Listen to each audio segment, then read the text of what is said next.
سفید بکری۔ وہ گرمیوں کی ایک تپتی ہوئی دوپہر تھی۔ سب سڑکیں گلیاں سنسان ہو گئی تھیں۔ گرمی کی شدت سے بچنے کے لیے لوگ اپنے گھروں میں آرام کر رہے تھے۔ ایسے میں عزیز کی منزل میں چند بچے سیڑھیوں کے نیچے ہاتھ لگائے بیٹھے تھے۔ سب کی نظریں کھلے دروازے پر لگی تھیں۔ کچھ دیر بعد ایک بکری دروازے سے اندر داخل ہوئی اور ادھر ادھر دیکھتی ہوئی صحن کی طرف چلی گئی۔ سیڑھیوں کے نیچے چھپے بچے ایک دم باہر نکل کر دروازے کی طرف بھاگے اور دروازے کو اندر سے بند کر دیا۔ بکری گھبرا کر ادھر ادھر بھاگی۔ ایک بچہ چھلانگ لگا کر بکری پر سوار ہو گیا۔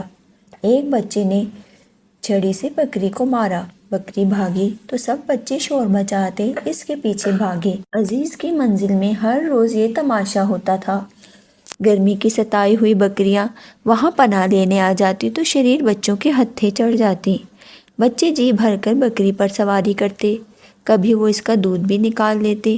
عزیز کی منزل کے سامنے بڑا سا پلاٹ برسوں سے خالی پڑا تھا۔ اب یہاں ایک پلازا بن رہا تھا۔ بہت سے خانہ بدوش یہاں مزدوری کرنے آتے تھے۔ انہوں نے کھلے میدان میں اپنی جھونپڑیاں بنا لی تھیں۔ ان خانہ بدوشوں کی عورتیں بھی مزدوری کرتی۔ ننگ دھڑنگ بچے سارا دن میدان میں کھیلتے رہتے۔ انہی خانہ بدوشوں کی بکریاں گرمی سے گھبرا کر عزیز کی منزل میں آ جاتی اور پھر بچے ان کا برا حشر کر دیتے۔ ایک دوپہر بچے حسب عادت گھات لگائے بیٹھے تھے کہ ایک بکری اندر آئی۔ بکری کے سارے جسم پر چاندی جیسے سفید بال تھے۔ بچوں نے نعرہ لگایا اور دو بچے اکٹھا بکری پر سوار ہو گئے۔ ایک بچے نے جیسے ہی بکری کی دم پکڑ کر زور سے کھینچی، بکری ایک دم اچھلی۔ بکری کے اوپر بیٹھے دونوں بچے گر پڑے۔ اچانک بکری کا قد بڑھنے لگا۔ دیکھتے ہی دیکھتے بکری کا قد ایک گائے کے برابر ہو گیا۔ یہ دیکھ کر بچے خوف زدہ ہو گئے اور گھبرا کر وہاں سے بھاگنا چاہا، مگر بکری نے کسی بچے کو بھاگنے کا موقع نہ دیا۔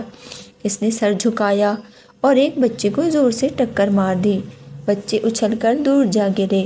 بکری نے اپنی اگلی ٹانگوں سے دو بچوں کو دھکیل دیا۔ جیسے ہی کوئی بچہ بھاگنے کی کوشش کرتا، بکری اسے ٹکر مار کر گرا دیتی اور پھر اپنے کھروں سے کچل دیتی۔ بکری نے مار مار کر ان شریر بچوں کا برا حال کر دیا۔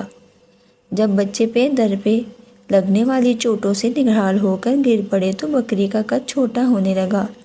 جب اس کا قد عام بکری جتنا ہو گیا تو وہ چپکے سے باہر نکل گئی۔ بچوں کی چیخیں سن کر گھر کے بڑے جاگ اٹھے۔ جب وہ وہاں پہنچے بچے درد سے کراہ رہے تھے۔ بڑوں کے پوچھنے پر بچے خوف کے مارے کچھ نہ بتا سکے۔